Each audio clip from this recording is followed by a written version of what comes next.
Hello everyone, welcome back to the channel, and today I'm going to be going over Hunter x Hunter chapter 399. Let's get straight into it. This was a very long and very informative chapter. So the chapter is called Expulsion. At first, we continue how we left off last time, with Hirigh and Nobunaga looking out into the dissection room. And they realized that nobody's in there. They thought they were going to be ambushed or something, and Nobunaga gets all worried, thinking that the two people that they used to get in there were spies for the hirigh family, that they're going to get information out of them. So they continue on to the next room, and there's a whole group of people sitting there. And they're talking about some kind of concert stuff, just how the others did the last few chapters before this. So they don't even realize they opened the door at first. So Hirigh opens the door, and then this one guy, Telebellum, he notices them, and Hirigh gets straight into the attack.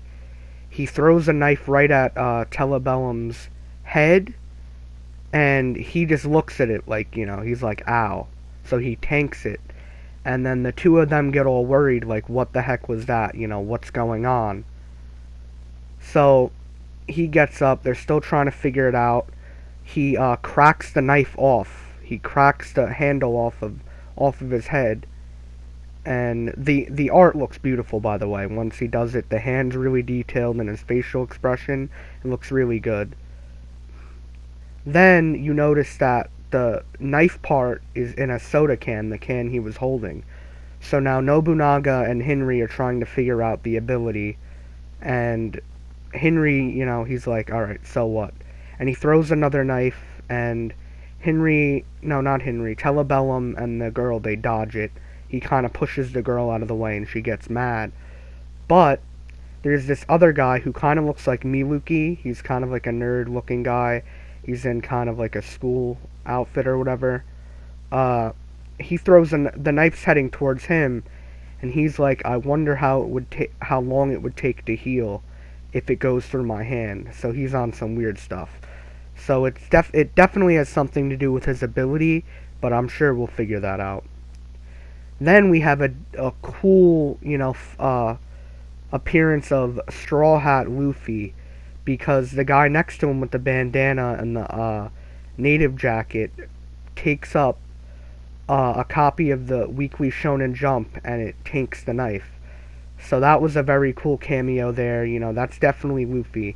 You could see the hair, you could definitely see the straw hat. That's a very cool cameo. And then they're telling him, to watch out, and, not to use his ability, because, he's the guy who was trying to get his hand stabbed. He's the chosen one for Marena. So yeah, he's very important there. Then this other guy pulls up. His name is Yokutani, and he's a lawyer basically, and he's a part of the hirigh family. But he basically introduces himself and to Hirigh, and he's like, I don't really care who you are. He's like, playing it off. Then he looks over to Nobunaga, and he's like, oh, I remember you, Mr. Nobunaga, of the Phantom Troupe.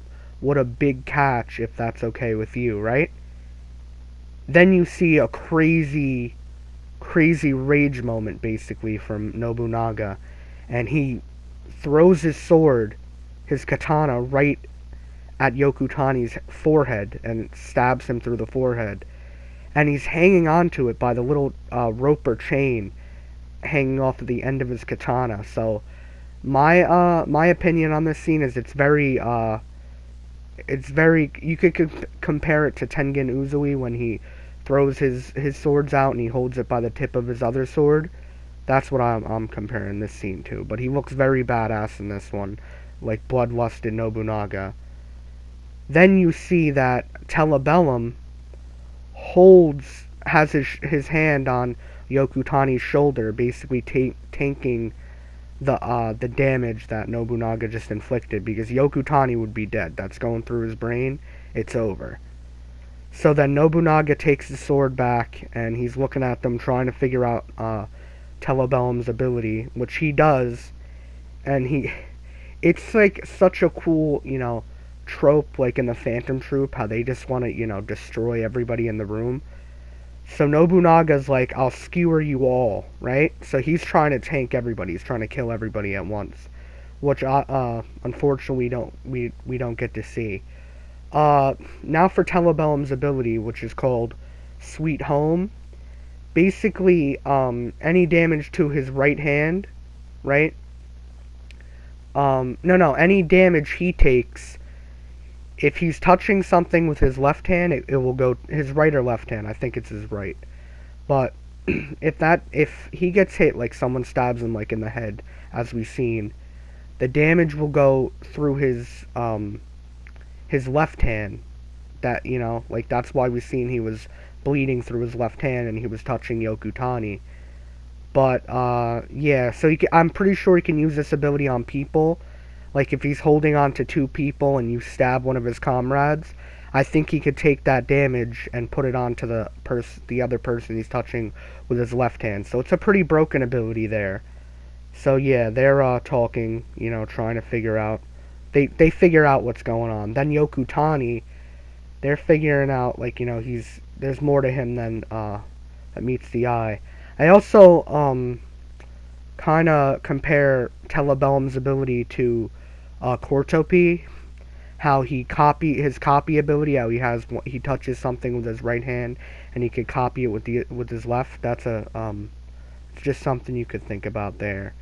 Then for Yokutani's ability, after he introduces himself, right, he could summon these robots, these like justice robots, and like he's talking to the criminals. So the criminals in this case would be Nobunaga and Hirigh.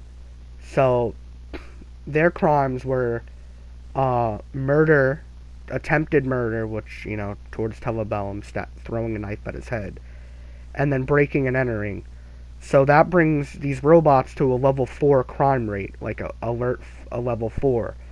So he's basically able to control these robots. It's like his ability is something like a trap card in Yu-Gi-Oh! Because there's a lot of steps to it, and there's a lot of setup. So he was able to do it, unfortunately, this time. So he sends these invincible robots at Hirigh and Nobunaga.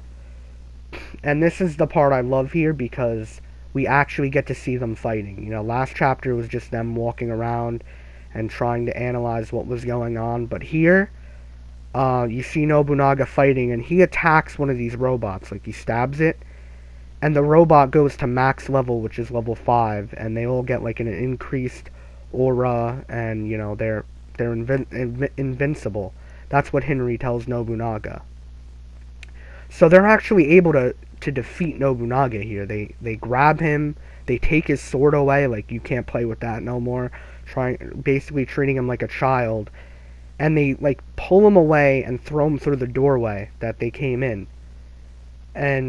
Or no, I don't know if it might be another doorway. I'm not really sure, but he throws him through it, and Nobunaga gets sent back.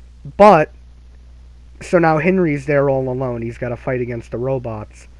So they still have a mission though, because if you remember last chapter, Hirigh had like a transfer GPS thing that he ate, which was the oyster. So if they leave it there, they can track where that room is and they can go attack. So he quickly, throws up the oyster and tells it to go, because he's able to control the objects, like they can move around. So Nobunaga's hint was to, put it into the laundry room, since they won't see it, since no one was in there. So he summons the oyster, and like he throws it up, and then it goes to the laundry room under one of the tables. So they get back and they're talking about, like, that was crazy. We managed to get the tracker there. They put the tracker in the room. But the problem is Nobunaga doesn't have a sword now. He's kind of defenseless now.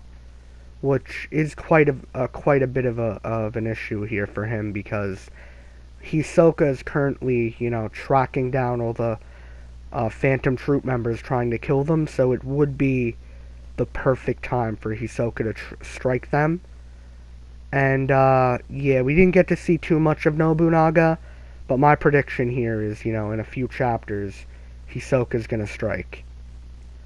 Yeah, so then the next panel, we see the oyster under one of the tables, and, Henry and Hisoka are walking through, the normal area now, the mall center. It looks like there's like a burger place or whatever, and they're talking. They're like, they seem to be a bunch of amateurs to me, Henry says, but we need to be careful as long as Morena's ability and the organ they mention remain unknown. And then Nobunaga's like, Roger that. At the very least, their mastermind's not an idiot. So he's talking about Morena. So they did mention the organ, which is that one guy that was trying to get his hand stabbed that got protected by the copy of Weekly Shonen Jump. So his ability is probably he can recuperate or something, like he's able to regenerate. That's a very broken ability. And then Morena, so she was close by in that room. So Henry and the Phantom Troop are working towards, taking the Hirigh family down.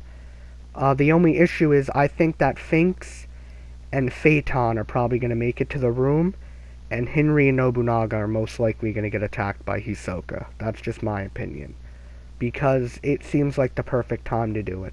Nobunaga's sword is gone. They kind of did everything they had to do. They got their mission done. Most likely they're going to get attacked, and yeah, that's going to be it for them. It is sad because we didn't get to see Nobunaga's full potential, but that's just my opinion here. I'm just predicting that he might get killed off in the next few chapters here.